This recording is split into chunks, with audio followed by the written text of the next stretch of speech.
Welcome to the Stellar Vault. Say hi in the comments to awaken the archive. Then like, subscribe, and let the tale begin.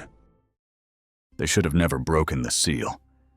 The chamber lights stuttered, casting brief, jagged shadows as the final containment lock released with a sound like metal exhaling its last breath.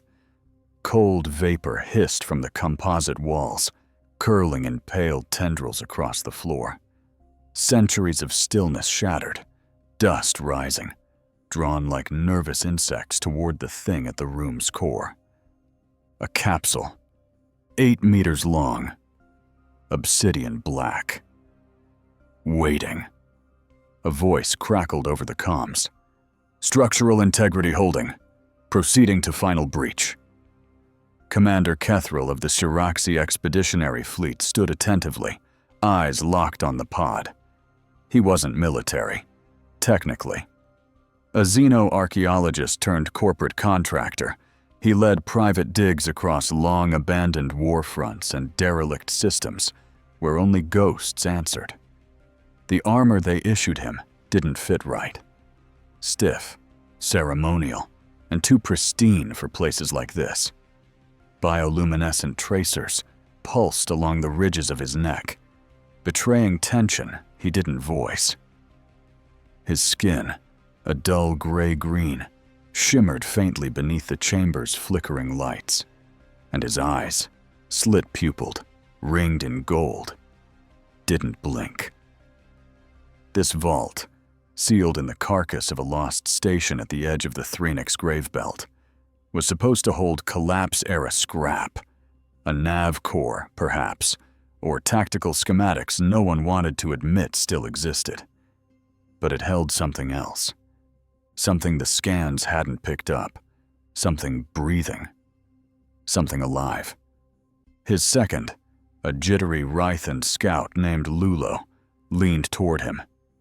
"Sir, the cryo-pod. The readings are wrong. Carbon base confirmed. Heat spike inside. It's activating." Kethril's body froze, his secondary pupils contracting to slivers. Even his breath stalled. Inside the capsule, limbs began to shift. Cryo chamber internal log. Core. Reboot sequence. Cryo chamber internal log. Core reboot sequence. Initiated.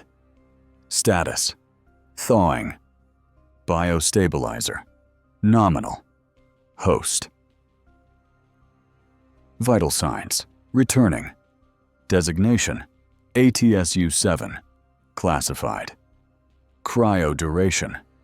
213 standard years. Last directive. Lock status. Obsolete. System prompt. Awaiting mission context. The pod hissed again, this time from the inside, and something heavy slammed once, then twice against the inner plating. The third time, it didn't slam. It pushed. The front of the cryo unit folded open like the petals of a dying steel flower. Inside stood a man. At least, it looked like a man. 7 feet tall, thick, dense musculature braided like woven fiber.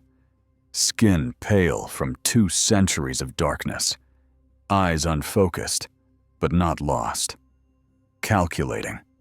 Naked but not vulnerable, he stepped forward slowly, letting his weight settle into this new world. Every movement was deliberate, every breath shallow, quiet. Kethril took 1 step back. "Is that a human?" Lulo made a soft clicking sound in his throat. "Impossible. They're extinct." The figure looked directly at them. "Who?" The voice was low, dry as ash. "Who activated the pod?" Lulo's hand drifted toward the weapon holstered at his side. "Wrong move." The human blinked once. His focus snapped into razor clarity, and then he moved.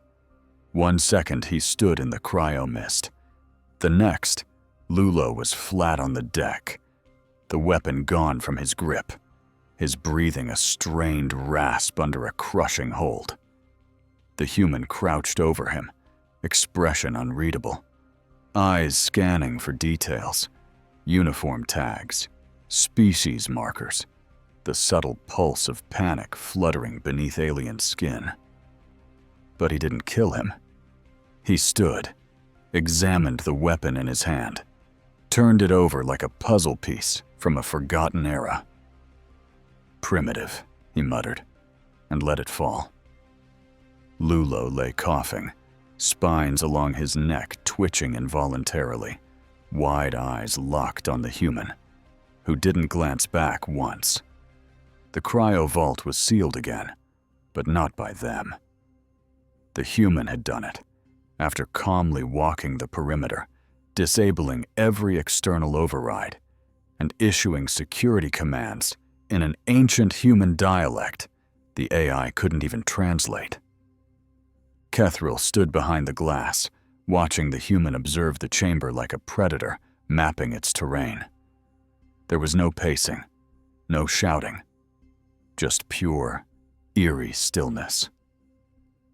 "He's not unstable," Kethril whispered to himself. "He's controlled." "Should we notify Central Command?" Lulo rasped, his voice still hoarse. "Not yet." Kethril narrowed his eyes. He's not a monster. He's something else. Inside the vault, the man sat cross-legged in the center of the room, surrounded by abandoned technology. Broken drones, old command consoles, rusted servo arms. He sifted through them like an engineer digging through memory. Every now and then, he'd pause, staring at some ancient fragment like it triggered a flash of recognition. In one broken data core, he found a faded insignia, the Human Unified Command, long since wiped from Galactic records. He ran his fingers over it, then closed his fist. Cryo-pod internal audio log, final archive. Extracted. Protocol terminated. Units decommissioned. Peace declared. Project ATSU is to be shut down. Humanity must heal. The voice on the recording sounded tired, not afraid, just resigned. He sat quietly for a long time. Then he spoke to no one in particular. "They didn't kill me." A pause. "They buried me." He hadn't spoken again. For 4 hours, the human sat in the center of the vault, surrounded by the bones of forgotten machines, unmoving, watching, waiting, as if listening to something no one else could hear. Commander Kethril and his team observed from behind reinforced glass, whispering theories, trading guesses, reviewing every byte of scanned data. But none of them could make sense of it. The human had shown no aggression after the initial disarm, no attempt to escape, no communication. But his presence filled the room like a silent weapon, cocked, ready, and thinking. They began recording immediately. Observation log, entry 12. Subject ID, unknown. Species, human. Male. Apparent age, early 30s. Estimated height, 7 feet, 1 inch. Cybernetics, none detected. Neural activity, extremely elevated. Behavior pattern, unpredictable. Current status, contained, for now. "I want a bioscan updated every 10 seconds, Kethril barked. "And keep every override protocol locked. No AI assistance, no weapons in the chamber, and no sudden movements." Lulo glanced sideways. "You think he's listening?" "I think he never stopped," Kethril said.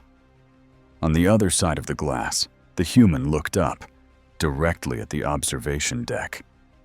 Kethril flinched, despite himself. When they finally opened the airlock and entered the vault again, they brought nothing. No tech, no translator drones. Just Kethril and a Rythan linguist named Eshakal, They approached slowly, steps echoing too loudly on the metal floor. The human stood. Every motion was fluid, precise, controlled. Not like someone waking from a coma, like a predator returning to form. Kethril cleared his throat. "Do you understand me?" Silence. Then a nod. Just once. Ishakal's spines flared in alarm. He understands galactic trade. That's... "Who are you?" Kethril asked. A pause. The human tilted his head, almost curious. Then he said, "Designation, ATSU-7. His voice was clearer now, deeper, and cold. Not cruel, just cold. Kethril's throat tightened. ATSU. He'd seen those letters in forbidden military records. Legends of human super soldiers. Bioengineered, trained from genetic infancy to operate beyond standard tactical comprehension. "I thought you were decommissioned," Kethril said carefully. "So did I. Security archive log, live audio recording activated. Kethril, what do you remember?" ATSU-7. Earth. War. Deactivation. Kethril, you were sealed by your own kind. ATSU-7. Yes. Kethril, why ATSU-7? Because they won. The room fell silent again. Lulo's voice buzzed in Kethril's ear from the comm. "Sir, that makes no sense. Why would they freeze him after the war ended?" Kethril didn't respond. He already knew the answer. The files he wasn't supposed to read told the truth. The ATSU program wasn't just about ending a war. It was about surviving all wars. Soldiers with the capacity to think in 12-dimensional conflict matrices, who could operate alone across entire campaigns. Soldiers who didn't break, just like the one standing in front of him now. "You're not in danger," Kethril said slowly. "This is a time of peace." The human blinked once. "Then why am I surrounded by armed guards?" Kethril glanced over his shoulder. 4 security drones floated in stasis just behind the vault door. "Protocol," he said weakly. "I've studied thousands of protocols," the human said, his voice flat. "That one means you're afraid." Then, for the first time, he smiled. Not a cruel smile, not arrogant, just amused. "I'll make you a deal," he said. Kethril hesitated. "A deal? You want to study me, understand me?" Kethril nodded slowly. "I'll cooperate," ATSU-7 said, "but only on one condition." "What's that?" The human's expression hardened, every inch of him becoming a weapon again. "You stop calling me subject. I have a name." Kethril's voice caught. "What is it?" There was a pause, a long one. The human stared past him, like reaching back through the fog of decades, past blood and orders and war. Then he said, "Maddox, Brian Maddox." Log update. Subject now identified. Name, Brian Maddox. Rank, Major, Retired, Human Unified Command. Designation, ATSU-7. Status, Active. Psychological profile, Undetermined. Potential threat level, Class Omega. That night, Kethril reviewed the scan logs again. Every detail about Maddox confirmed the impossible. He was still operating at full cognitive capacity. Metabolic output far exceeded any known species, including Aurelian warcasts. Memory retention, perfect. Tactical analysis speed, inhuman. But what disturbed Kethril most wasn't the strength. It was restraint. Every moment since Maddox woke, he'd held back, and that meant he was thinking. Waiting. For what? Catherall didn't know, but he was starting to realize something. They hadn't discovered a relic. They'd restarted a program, and the rest of the galaxy had no idea what was coming. They gave him a room.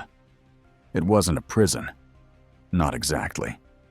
But Brian Maddox saw it for what it was, a controlled box with breathable air. Soft walls, no sharp edges, and 3 redundant surveillance systems pretending to be lighting nodes. He sat on the floor, cross-legged, palms open, thinking, not planning escape. Not yet. Just assessing.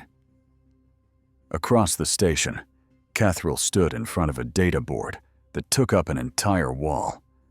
Projection fields shimmering with Maddox's vitals, behavior patterns, muscle fiber scans, and neuroelectric profiles. "He's not just active," Eshikal whispered. "He's evolving." Catherall nodded grimly. "He's watching us watch him, and doing nothing. That's what scares me."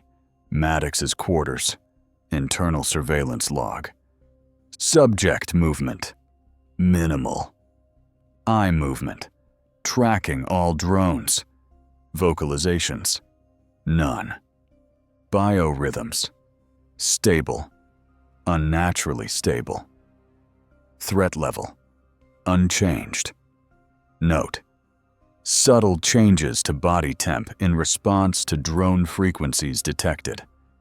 Inside his cell, Maddox reached slowly toward the embedded panel, where food had been delivered twice a cycle.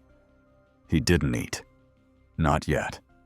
Not until he understood what was in it. He scratched one line into the floor with his fingernail, then another, and another. Each line was spaced with mathematical precision. A code, a habit, a test. Hours later, the door opened. A tall, 4-armed Aurelian officer entered, flanked by 2 drones. His name was Thagar, head of security, and absolutely not a fan of housing ancient weapons from extinct species. He crossed his arms. "On your feet." Maddox rose slowly. Thagar didn't wait. "You're going to answer some questions about your creators, your war, what kind of tech you're carrying." "I'm not carrying any," Maddox said flatly. "Your blood is tech." Silence. Thagar took a step closer. "You think because you're human, you're special. But you're not. Your species burned itself out like a flare. You're a memory. And if you so much as blink wrong..." Maddox stepped forward. No threat posture. No raised fist. Just a slow, deliberate move into Thagar's personal space. Then, "You want me to blink wrong?" he said quietly. Thagar hesitated. Maddox leaned in, voice like frost sliding over steel. "Because I will. Once." Security log incident. Thagar report. Subject non-compliant. Physical altercation. None. Psychological dominance. Absolute. Recommendation: avoid further confrontation without multi-layer restraints. Catherall watched the report come in, expression unreadable. "He's not violent," Lulo said softly. "No," Catherall replied. "It's worse. He's dangerous." "What's the difference?" Catherall folded his arms. "Violence is a reaction. Danger is a choice." Later, Catherall entered Maddox's room alone. "I reviewed your files," he said. "Your war wasn't supposed to be survivable." Maddox looked up. "It wasn't, but you did." Maddox didn't respond. "I don't think you were built just to win," Catherall said. "I think you were built to outlive." Maddox stood, not hostile, not warm. "I was built," he said, "to do whatever it took." To protect? A pause. To end things, Maddox corrected. That night, alone again, Maddox sat and stared at the ceiling. He could feel it now, his reflexes returning, his perception sharpening. The fog of long cryo finally clearing. They thought they were studying him, but he'd already mapped the security patterns, memorized 36 alien species posture tells, and begun mentally reconstructing the station's structural layout from sound resonance alone. He wasn't escaping. He didn't want to. Not until he understood why they opened the pod. Not until he understood what kind of galaxy was waiting beyond that door. They upgraded the door. It was triple reinforced alloy now, fused with self-healing biometal and framed with suppression fields strong enough to hold a combat tank. 4 armed guards posted at all times, every camera live, every AI monitoring his biometrics in real time. They thought it would be enough. Inside, Brian Maddox sat in absolute silence. He was meditating, not spiritual, not peaceful, just calibrating, focusing on the unfamiliar rhythms of this new galaxy. The gravity was 6% lighter than what his frame was built for. The oxygen blend slightly too thin. The food nutrient weak. But his body had already begun adapting. Automatically. Quietly. Every breath was training. Every heartbeat, a recalibration. Across the station, Catherall stared at a data report in disbelief. "He's increasing muscle density," Eshikal said, barely keeping his voice level. "Without any stimuli, no movement, no resistance training." "That's not biology," Catherall muttered. "That's code," Eshikal finished. Catherall turned toward the observation panel. "No, that's human war design." Observation room security log, live feed. Subject, Brian Maddox. Status, meditating. Pulse, 38 BPM. Thermal output, stable. Facial expressions, neutral. Internal body chemistry, changing. Note, subject may be entering a self-regulated combat preparation state. It happened without warning. 3 decks above Maddox's cell, a fusion coupling snapped during routine maintenance. A systems engineer, panicked by the sudden surge, initiated a pressure dump, unaware that the station's security AI would interpret the spike as an attempted internal sabotage. Containment zones locked. Power rerouted. And every non-verified being inside Zone 9, including Maddox, was flagged as potential hostile. The suppression fields in his chamber surged with raw energy, wrong energy, not standard failsafe protocols, lethal discharge, a kill switch. The walls screamed, and Maddox opened his eyes. In the control deck, Eshikal's console turned red. "Why is the system targeting him?" he yelled. "Power malfunction," Catherall snapped. "It thinks he's part of a breach." Eshikal's claws rattled across the override board. "I can't disengage the suppression field." Catherall's voice dropped. "Then pray it can kill him." Inside the chamber, Maddox stood. The air rippled around him. The suppression field was hammering his nervous system with pulses meant to disable war mechs. His hands twitched. Blood leaked from one nostril. He stayed standing. Internal report. Suppression field log. Target, non-responsive. Field intensity. Maximum. Neural disruption. Ineffective. Result.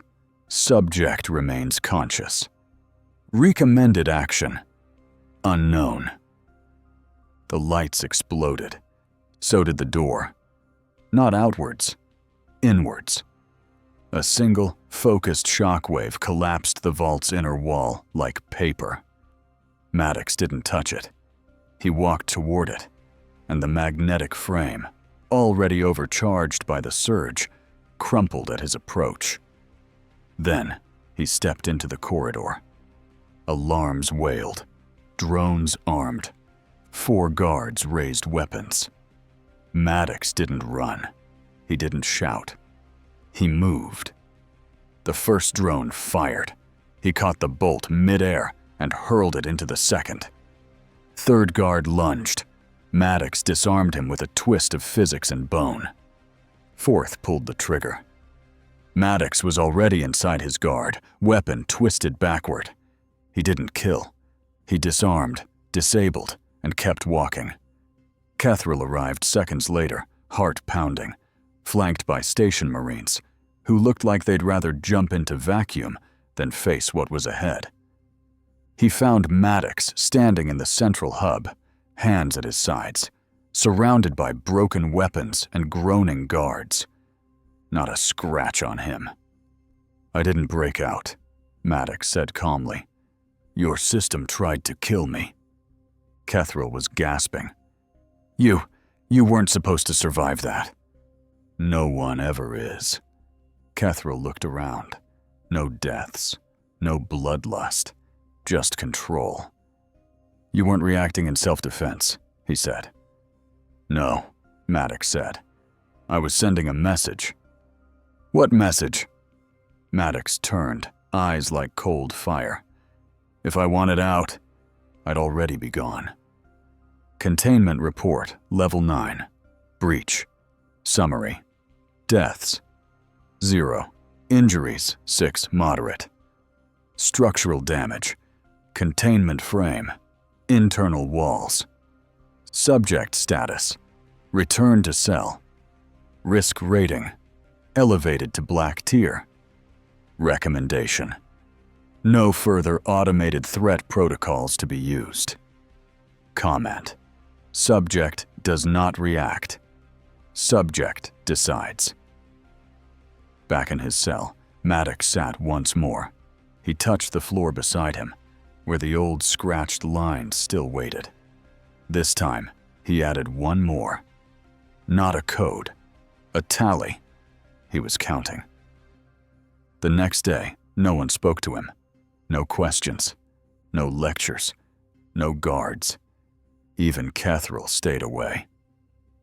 Brian Maddox was returned to his chamber, walls partially rebuilt, suppression fields disabled, and left with a single item placed in the center of the floor. A data core, rough, corroded, ancient, human make. It hummed faintly when he approached. Kethril's voice played through the chamber speakers. "We found this in the same vault. Our systems can't decrypt it. Thought you might recognize something." Maddox didn't answer. He sat beside it and began. The core was an older model, pre-collapse, military grade, likely a battlefield retrieval node. Burned into its casing was a single glyph. Cuck Omega, Human Unified Command, Omega Division, the final tier of war directives. He had to touch it, skin to surface. No interface, no link-up, just contact. His neural architecture still responded to technology no living species remembered. And through that connection, he saw. The world shifted. Data core booting, archival access granted. Year classified. Designation, Operation Ash Veil. Status, failed. Surviving units, unknown. Humanity, strategic status, in decline. AI commentary, embrace final operations, hold the line. It hit him like a thunderclap. The faces, the commands, the final broadcasts from Earth.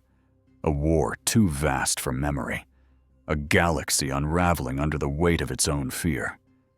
He saw soldiers like himself, dead, not in battle, but decommissioned, quietly, silently. Some didn't even wake from cryo before their vaults were erased by orbital fire. He saw the decision, a council, a voice. We can't risk them turning, not after peace. Shut the vaults, seal the programs, wipe the chain. Not from malice, from fear. They won the war, and then decided the cost was too high to live with. Maddox was never meant to wake again. External monitoring log, subject interaction, data core, contact time, 12 minutes. Physical signs, elevated, neural response, unreadable, physiological response, 1 tear shed. Action taken. Core returned to floor. Subject unresponsive for remainder of cycle. The next time Kethril entered, he found Maddox standing with his back to the wall, arms crossed, the data core neatly sealed again at his feet. You saw something, Kethril said. Maddox didn't answer.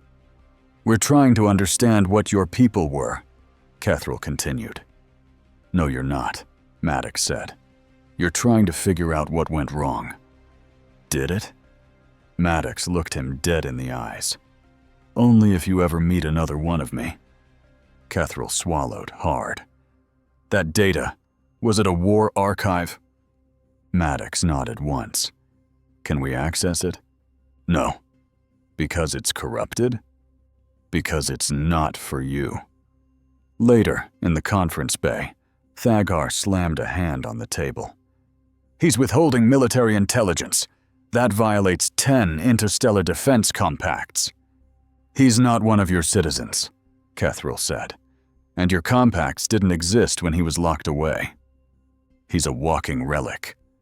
No, Kethril said, voice low.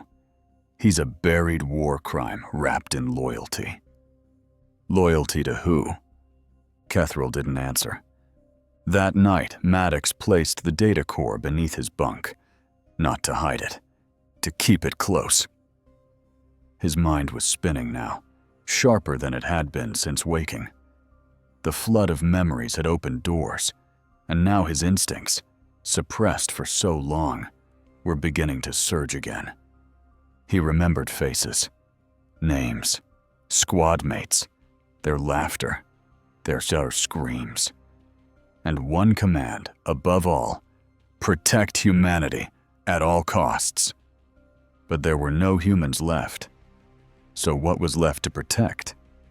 He clenched a fist, eyes staring into the ceiling shadows. The question wasn't what, not anymore.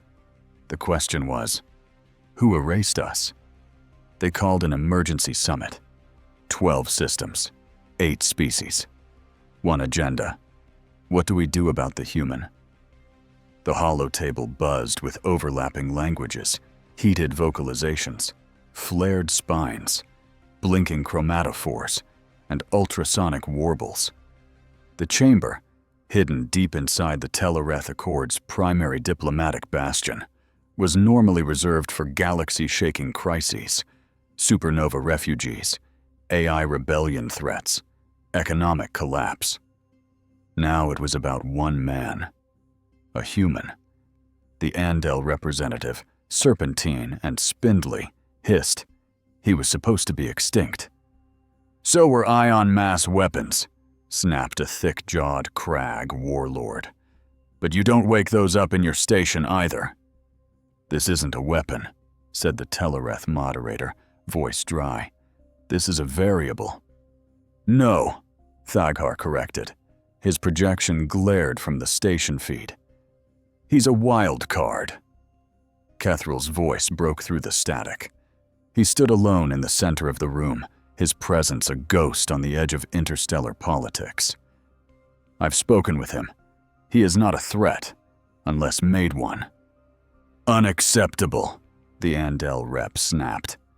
You're asking us to believe this relic of planetary war, Won't snap? He had every chance, Kethril said. He showed restraint. He dismantled 6 guards. He left them breathing. There was silence, then a soft voice from the back of the room. Eshakal. Do you know what he said to me? He asked. He said his last order was to protect humanity, at all costs. The Andel delegate waved a claw dismissively. There is no humanity. Eshakal's voice dropped. Then what do you think he's protecting now? The silence deepened, because it was true. Since waking, Maddox hadn't escaped, hadn't attacked, hadn't demanded. He had observed, adapted, endured. And in doing so, he'd begun terrifying them more than any warlord or AI uprising ever had. Because they couldn't control him. Because they couldn't predict him. Because, deep down, some of them were beginning to wonder, what if he's not the only one? Back on the station, Maddox was returned to full observation. No more interrogations, no more tricks. They let him walk within a secure habitat dome, still confined, but free to move. He spent hours tracing the walls, listening to their hum, learning the micro-vibrations of the station's internal systems. He was mapping it, not for escape, for understanding. The engineers watching his feed didn't realize he was solving them like a puzzle. Kethril did, and he said nothing. At night, Maddox lay flat against the cool composite floor, eyes wide open. In his head, the images from the archive played over and over again. Not the battles, the silences, the orders to shut down, the Council of Earth saying goodbye. Not with gratitude, but with fear. We made you too well. You can't exist in peace. He whispered the last line aloud. But I did. And it broke something in his voice. Just a crack, just a flicker. Then he was silent again. Station AI log, night cycle. Subject, Brian Maddox. Vocalization, recorded. But I did. Emotional analysis, melancholy. Action taken, none. Comment, logging for Commander Kethril. No automated responses. The next day, Kethril entered the dome with no guards. Maddox stood at the far end, arms crossed, gaze unblinking. You're afraid of me, he said. Yes, Kethril admitted. You should be. But I don't think you're going to destroy us. Not unless you make me. Then tell me what you want. Maddox thought for a long moment. Then he said, I want to see the sky. They gave him the sky, but only behind glass. The habitat dome was expanded, 10 kilometers wide. Artificial gravity, simulated wind, stars painted across a false night. Advanced enough to fool lesser species. Not him. Brian Maddox stood beneath it in silence, face tilted upward. No chains, no fields, no watchers in plain sight. But he knew the test when he saw it. This wasn't compassion. It was containment under observation. Kethril's voice came over the internal comm. Comfortable? Maddox said nothing. It's not Earth, Kethril added, but it's close. Simulated cycles, oxygen-nitrogen mix. We even tuned the gravity to your preferred density. Still, no reply. You asked for the sky. This is the best we could offer. Finally, Maddox turned toward one of the hidden audio pickups. Didn't ask for comfort. Then what? I wanted to see how far you'd go to keep me in. The station's security protocols had been pushed to maximum capacity. The dome was ringed with camouflaged stasis turrets, sonic disruptors, and 3 layers of independent pressure shields. Every input-output line monitored. Every atom tracked. But Maddox never touched the perimeter. He walked. He listened. He waited. He sat under the stars, even knowing they were fake. Not for nostalgia, but because he knew the trap had been set, and he wanted to see who'd pull the string. The answer came 2 days later. Thaghar, against the advice of both the station's civilian leadership and Kethril himself, the Aurelian security chief initiated Protocol Theta, a controlled, non-lethal breach simulation designed to test Maddox's behavior under perceived threat. A synthetic predator, large, aggressive, fast, was released into the dome. Its programming was simple. Hunt, engage, subdue. Maddox heard it before the walls even shifted. A low growl, heavy footfalls, heat distortions in the distance. His heartbeat didn't rise. He stood and waited. The beast, a hybrid of reptilian muscle and steel, burst through a false tree line with a roar. Maddox didn't move until it was too close. Then he moved once. The strike was surgical. He stepped forward, dropped low, and struck just behind the jaw. A joint shattered. Wires spilled. Before the creature could correct its posture, Maddox had lifted it, and slammed it against the dome's inner wall. Once. Then let it drop. Still alive. Still twitching. He walked away. Observation report. Protocol Theta breach test. Target. Madda. Stimulus response time. 4 seconds. Hostile neutralization. Single motion. Lethality. None. Emotional shift. None. Post-engagement behavior. Continued walking. Comment. Subject demonstrated selective force with full capacity controlled. Kethril was livid. You violated containment ethics, he snapped at Thaghar in the command chamber. It was a non-lethal test, Thaghar growled. He could have killed it. He didn't. That was the test. He passed. Thaghar leaned in. He passed your test. Mine isn't finished. Later that cycle, Maddox found a table set up inside the dome. Atop it, food. Real food. Not nutrient slurry. Earth food. A replicated steak. Grilled. Spiced. Warm. He didn't sit. Not at first. He stared at it for 10 seconds, then walked away. The next day, there was a chair. The day after, music. Soft. Classical. Strings. Beethoven. He paused this time. Not because he liked it, but because it meant someone had gone digging into the cultural core archives. That wasn't a security protocol. That was an invitation. Kethril entered that evening, alone, unarmed. You didn't kill it, he said. No, Maddox replied. You could have. Yes. You've had multiple chances to escape. Yes. Why haven't you? Maddox's eyes stayed on the false sky.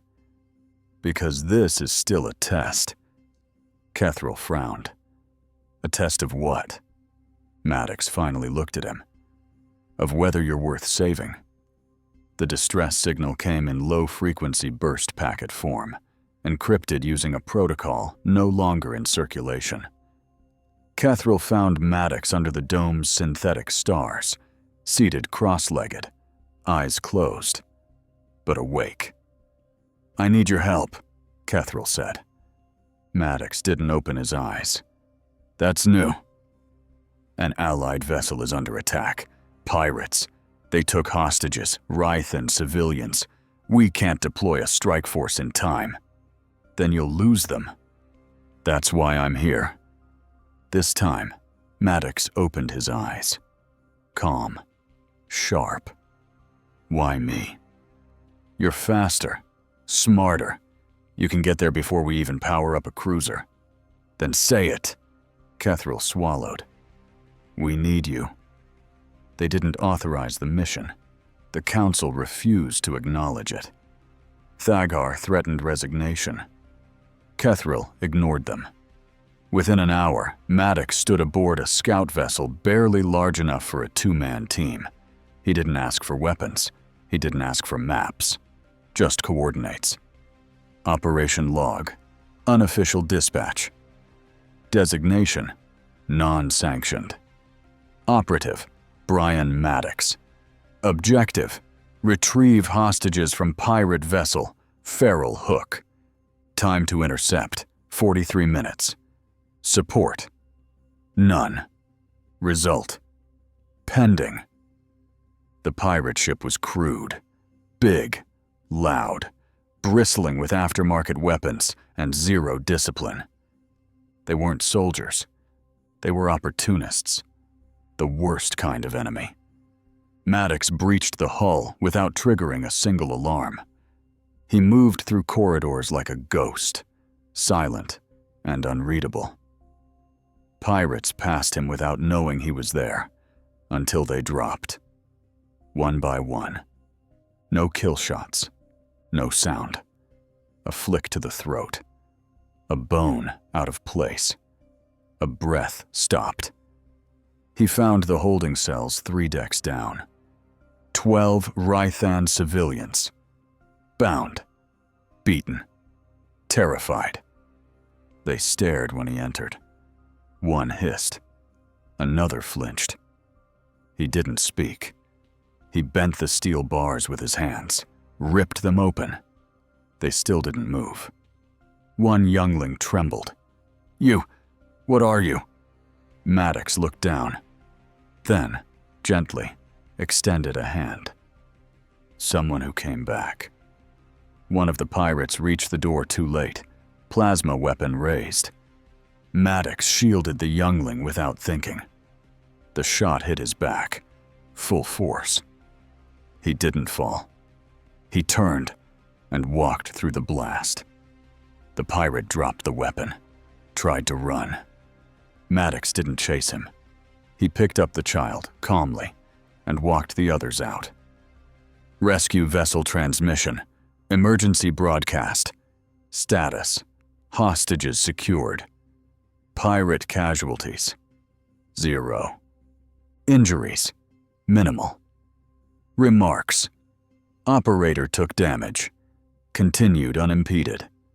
Subject escorted civilians without incident. Note from survivors. He didn't speak. He just protected. The council fumed. Kethril was placed under formal review. Thagar demanded Maddox be returned to full containment. But the people, the stations, the fringe systems, the unaligned sectors, they began to whisper. The human fought for us. The human protected children. The human walked through fire and didn't take a life. Back on the station, Kethril met him in silence. Maddox's armor was scorched, but his hands were steady, his face calm. You didn't have to go, Kethril said. I know. You could have escaped. I know. Then why? Maddox stared past him, toward the stars beyond the dome. Because someone should still act like we're not extinct. The station was quieter after the rescue. Not in activity. Ships still came and went. Technicians still marched the halls. But in tone. In breath. When Brian Maddox walked past a crew of engineers, they didn't flinch. They stood straighter. Behind closed doors, though, the storm was gathering. The council's silence wasn't surrender, it was calculation. They had watched the human act with honor, protect life, show mercy. But none of that changed the one truth they couldn't unsee. He's still what he was built to be. Internal memo, Council Security Archive. Subject, Brian Maddox. Behavior, non-hostile. Observed tendencies. Protective, strategic. Recommended action. Psychological vulnerability, probing. Objective, control through identity disruption. They tried to crack him, not with violence, but with truth.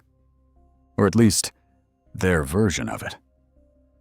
Kethril arrived at Maddox's chamber with a data slate in hand. Maddox didn't rise. He was seated against the far wall, tuning out the station's ambient frequencies, counting pulses, mapping vibrations. "Brought you something," Kethril said. Silence. "It's a collection of human transmissions, final logs, from just before the collapse." Maddox opened one eye. "Why now?" Kethril hesitated. "You deserve to know how it ended." He didn't touch the slate for hours, but eventually, alone, he played the first file. "This is Orbital Station Aldrin. We've lost contact with Solnet. Refugee ships are scattering, no order, no command. If anyone hears this, we tried." Next, they closed the cryo vaults. We begged them not to. But fear always wins. "I'm sorry. I'm so sorry." And another, "This is Admiral Hayes. Unified Command is dissolving. We're not extinct. But we are broken." Maddox stared at the dark screen, jaw clenched. Not extinct. But that wasn't what the galaxy had been told. He rose and began pacing. Faster, more calculated. They buried him because they feared what he was. But the truth was buried too. Twisted, burned, and sold to the universe as history. A lie, wrapped in policy. They said we were extinct. They needed us to be. Later, Kethril returned. Maddox spoke before he could enter. "Where did you get that archive?" "It was intercepted, not recent. The Council flagged it as irrelevant. But they kept it." "Yes, and lied to everyone else." Kethril didn't respond. "Why?" "Because, if the truth came out, the galaxy would start asking questions." Maddox turned to face him. "What questions?" Kethril met his gaze, voice low. "If humans were broken, who broke them? Council Internal Strategy Brief. Classified. Subject: Maddox response to archive. Outcome: heightened cognitive activity. Danger level: increasing. Next phase: isolation, emotional stimulus. Trigger: priority: do not let subject form a mission." But it was too late. He already had. Maddox stood alone in the observation dome, eyes fixed not on the stars, but on the space between them. He now understood something the Council feared he'd remember. He wasn't the last human. Maybe not genetically, maybe not literally, but in spirit? He was humanity, at its sharpest edge, its loyalty, its fury, its memory. And now, its voice. He activated a console. Broadcast only. Narrow band. Encrypted in a protocol no modern AI could trace. His voice, calm as steel, went into the void. "This is Brian Maddox. Human. Designation ATSU-7. I am awake. If you hear this, I remember. And I'm coming." Kethril heard the broadcast from his quarters. He didn't try to stop it. He just sat down, slowly, and whispered to himself. They'll hear it. The signal disappeared into the stars, silent and invisible to the unknowing. But for those who still carried human code, in derelict satellites, lost colonies, or black sites long abandoned, it was a flare in the dark. Somewhere, something would hear it. Maybe nothing. But maybe someone. Maddox didn't care if it took years. He'd waited over 2 centuries. He returned to his chamber and sat down, arms resting loosely across his knees. No one confronted him. The council hadn't responded, not officially, but the surveillance drones adjusted positions that night. The hallways echoed differently. Pressure plates in the floors changed calibration. They were tightening the net, and Maddox just watched. That same night, a low-ranking technician, barely more than a maintenance grunt, entered the observation dome on accident, carrying a misplaced tool satchel. She froze the moment she saw him. He was standing by the outer viewport again, back to her. She didn't speak, didn't breathe. Then he said without turning, "You should go." Her voice cracked. "You're not going to hurt anyone, are you?" "No." "Why?" He turned. His face was calm, not unkind. "Because someone has to prove we weren't built wrong." Station Security Incident Report. Entry 77A. Unauthorized civilian contact with subject. Subject. Response non-hostile. Civilian condition unharmed. Logged dialogue. Security audio corrupted. Disciplinary action none. Command override from Kethril. In the coming days, some strange things began happening.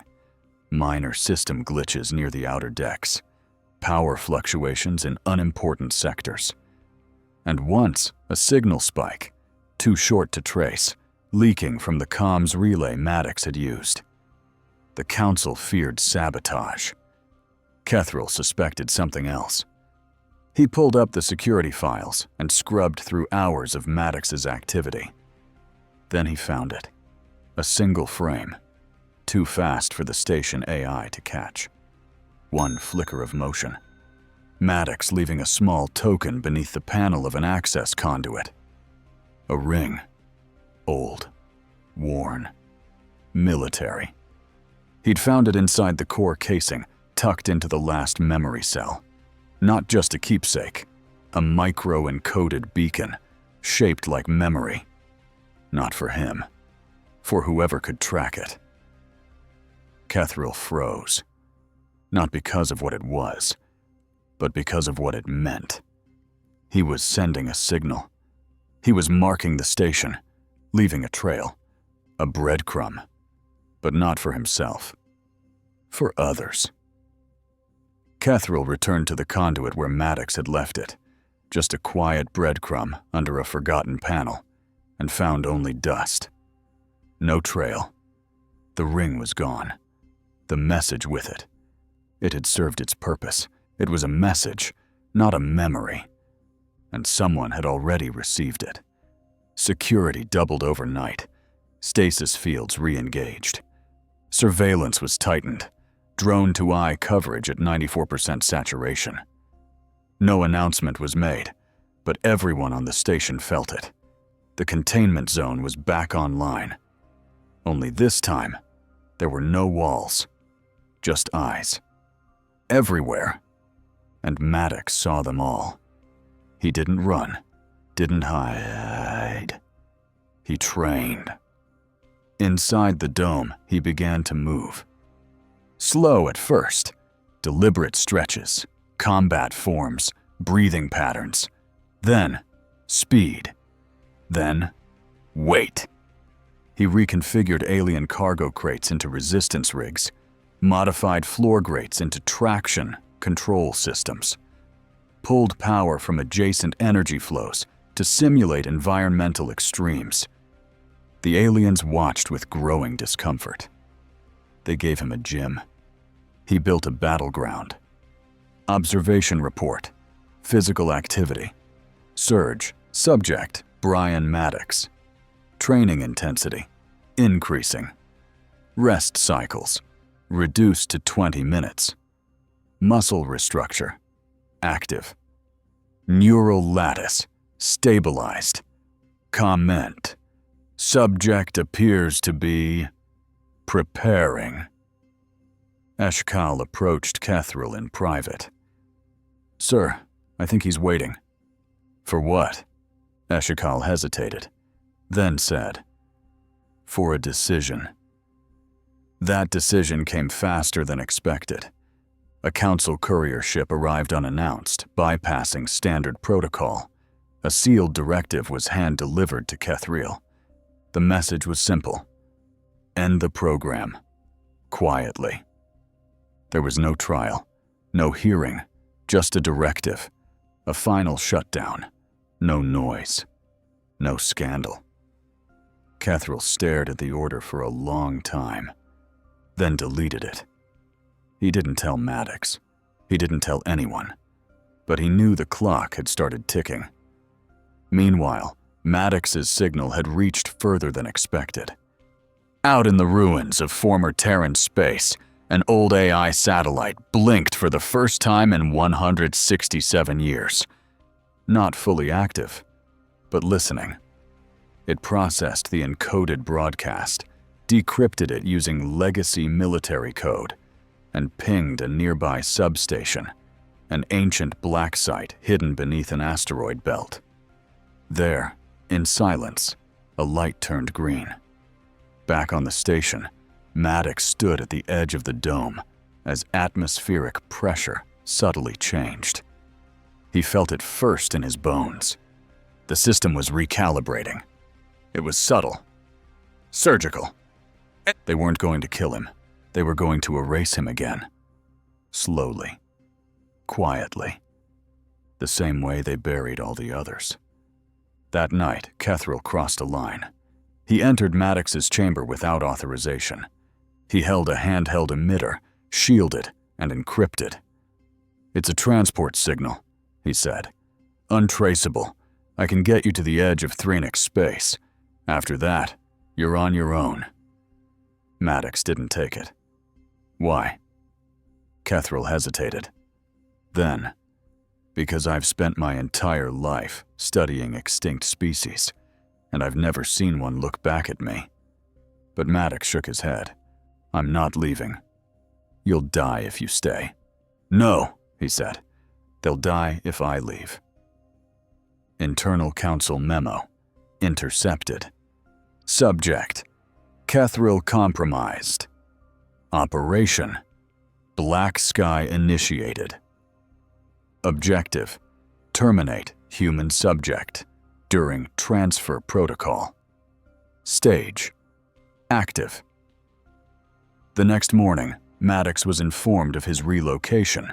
Official reason, diplomatic reassignment. Unofficially, it was a trap. 2 guards escorted him to the outer hangar. No weapons, no resistance. He walked in silence, waited, and when the door sealed behind him, he smiled. They'd expected silence, surrender. They got response. Maddox tore through the kill team in under 7 seconds. Disarmed, disabled, no fatalities, not mercy. A message. He dragged the commander of the hit squad by the collar to the hangar door and threw him through the sensor field. Then looked directly into the station's master cam. This was your choice. Emergency alert. All stations. Security breach. Level black. Subject Maddox no longer in custody. Location. Unknown. Threat level. Non-containable. Council response. Full military alert. Protocol initiated. Hunter's code. Kethril watched the broadcast with hollow eyes. He warned them, Eshkal said softly. Kethril nodded, and they tested him anyway. Where do you think he'll go? Kethril stared out into the void, where the lie started. The station drifted in silence. No alarms, no lockdowns, just a stillness more dangerous than any siren. Maddox was gone, not escaped. Gone. Vanished from sensors, evaded internal tracking, bypassed fail-safes. A presence once studied, feared, and caged had simply stepped off the grid, like a shadow that had learned how to bend light. Internal Security Report. Emergency Update. Subject: Brian Maddox. Last known location: Hangar 3B. Exit vessel: unconfirmed. Witnesses: none. Station damage: minimal. Fatalities: 0. Comment: it wasn't an escape, it was a decision. Kethril stood in the hangar where it had happened. There was no debris, no forced doors, no hull breach. Only an open service panel, one missing scout ship, and a single message burned into a wall support beam. Not vengeance, course correction. The council panicked. Not publicly. Publicly, they said he was neutralized, lost, dead, in space.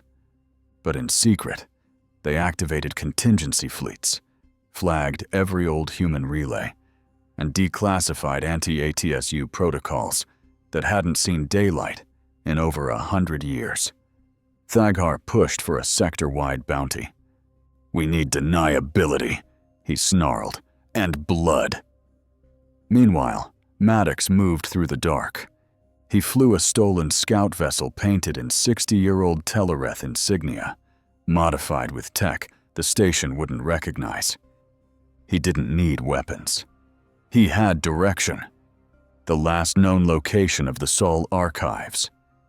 Deep in the Threenix expanse, there lay a dead star system, choked with debris and magnetic dust storms, impossible to scan, harder to reach. No one went there. The records were corrupted. The charts were redacted. But Maddox remembered the pattern. He found it in one of the recovered human logs, not a location, a key. 4 distorted phrases embedded in what everyone thought was corrupted noise. He unscrambled them. He followed them. He passed through abandoned relay stations, some still blinking, some listening. At one station, an old drone pinged him. The code it used was human. AUTS. Verify. At Supervisor Unit 7. Maddox responded. Status: active. The drone simply replied, "Welcome back." On board the scout ship, he found a hidden panel, ancient storage tech behind an override system that hadn't been used in 2 centuries. Inside, a pod. Not cryo. Memory. A black box. Human-coded. He accessed it. ATSU-7, if you're hearing this, we didn't die. We were erased. He sat in silence for a long time after. The AI voice was female, with an old Earth accent. Kept a military tone, but gentle. The others were sent into deep drift, vaulted beyond known space. Not all were recovered. Some of us stayed hidden, waiting, hoping one of you would wake. If you're hearing this, it means you did. The words etched into him like fire. He hadn't been the last. They hadn't all been killed. They had been hidden, by choice, by desperation, by betrayal. And now, the ones who buried that truth were trying to bury him too. But it was too late. He was awake. And now, so was the truth. The console blinked once. A final line of code appeared beneath the message. Repeaters online. Coordinate mesh unlocked. Download complete. Scout ship internal log. Course set. Sector A9R. Destination. Signal source. Human black site. Classified. Travel time 72 hours. AI status dormant. Pilot Brian Maddox. Emotional profile stable. Mission self-directed. Elsewhere, Systems stirred. Old protocols, dead comms stations, outposts forgotten by all but time. One by one, they blinked online. In the blackness between stars, something began to move. The ship drifted through the dust clouds of the dead sector, its hull dimmed to avoid sensor sweepback. Navigation was manual. No AI. No autopilot. Just Brian Maddox, alone in the cockpit, following an invisible thread through unmarked space. The voice kept whispering inside his mind. If you're hearing this, it means you did. He hadn't slept in 2 days. Didn't need to. Not anymore. Whatever slow, human decay once lived in his nervous system had long since adapted to cryoshock and post-reactivation enhancement. But something else was keeping him alert now. Not the memory of war. Not the silence of betrayal. Hope. And that was dangerous. He wasn't sure if it belonged to him. The signal was weak, spread over microbursts, bouncing through derelict satnets and failed relay cores. Human code, yes, but older than even the ATSU command sequences. Analog in some places, buried under interference in others. It wasn't a call for help. It was a test, a filter. Only someone who remembered would hear it. Internal ship log, mission protocols. Signal strength, fractional. Decryption level, 9.710. Encoded ID, human civ class. Match index, 17%. 72 hours after departure, Maddox found it. A small moon. No orbital path. No power field. No echo signature. From space, it looked like a rock. But as he closed in, the terrain shifted under active sensors. A holographic mask cloaking a buried installation the size of a battleship. The moment he crossed the threshold, his systems responded automatically. Biometric confirmation, ATSU-7. Access granted. Welcome back. The door opened. He descended in silence, boots scraping against forgotten steel. No movement, no heat signatures. Just stale, thin air and the sound of ancient systems rebooting on instinct. Lights blinked as he walked past. Walls whispered his name in passive code pulses. He wasn't invading. He was coming home. At the heart of the complex, he found it. A suspended terminal surrounded by containment fields and decayed cryo lines. Long dead, but one console still pulsed. A beacon node. And on it, a file. Personal log. Major Abraham Kessie. Maddox, or anyone like him, if you find this, you're not the last. Not anymore. We seeded black sites across 50 systems. Caches, DNA vaults, memory cores, fail-safes. Not soldiers, civilians. The ones they couldn't control. The ones we had to hide from our own side. They erased our story, but they couldn't erase us all. He stood motionless for nearly a minute, then pressed play again. And again. Each time the words echoed, a weight in him shifted. There were others, not just warbred. Survivors. Scattered across space, hidden in genetic vaults and memory relays. Unawakened, untouched. Buried under centuries of political cleanup and fear. But still there, still human. He began copying the files, not stealing. Restoring. This was what the Council feared. Not Maddox's strength. Not his weapons. His memory. Black site mainframe status. Data recovered, 61%. File strands. CIV pop. Sleep units. Language arcs. Logistics. Coordinate mesh. Encryption. Status verified. Final command. Distribute to human repeaters. He didn't hesitate. He pressed execute. Across the sector, the signal changed. No longer a whisper. Now, a pulse, carried across the vacuum by systems no longer dead. By code so old, no modern firewall could see it coming.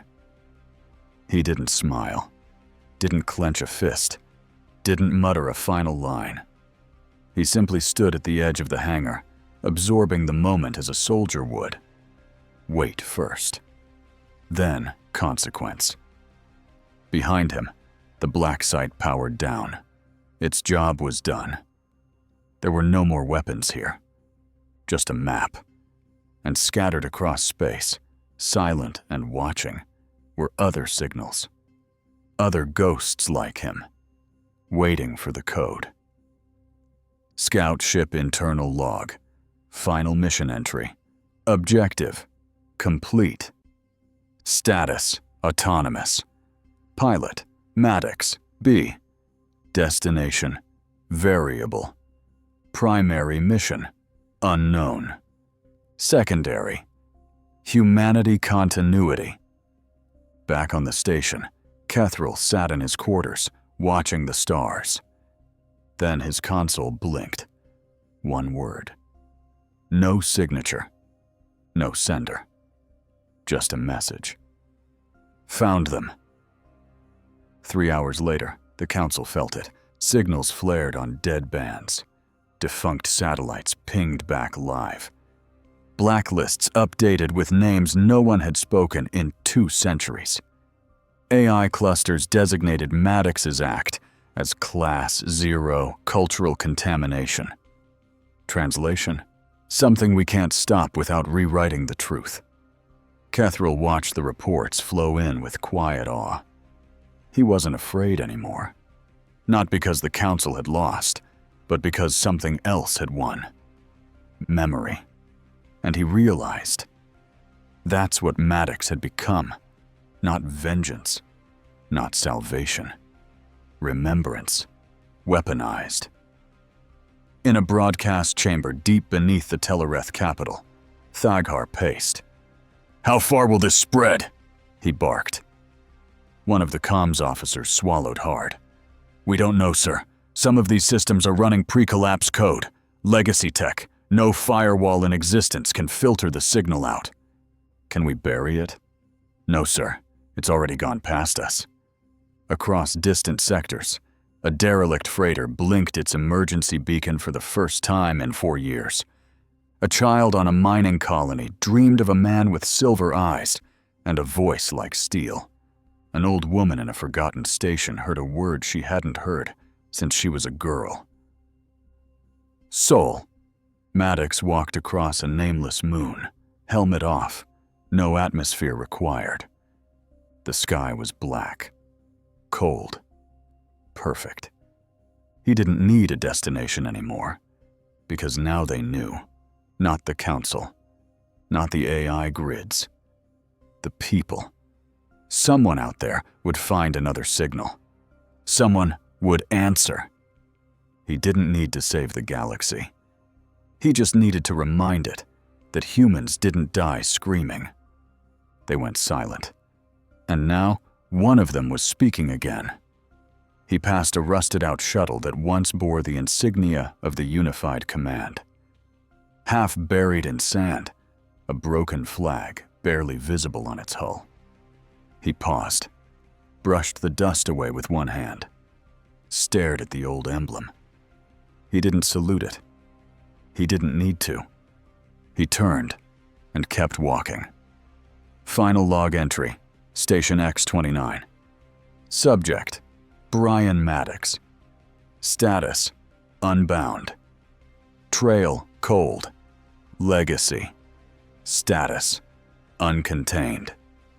Classification. Update. No longer a weapon. No longer a relic.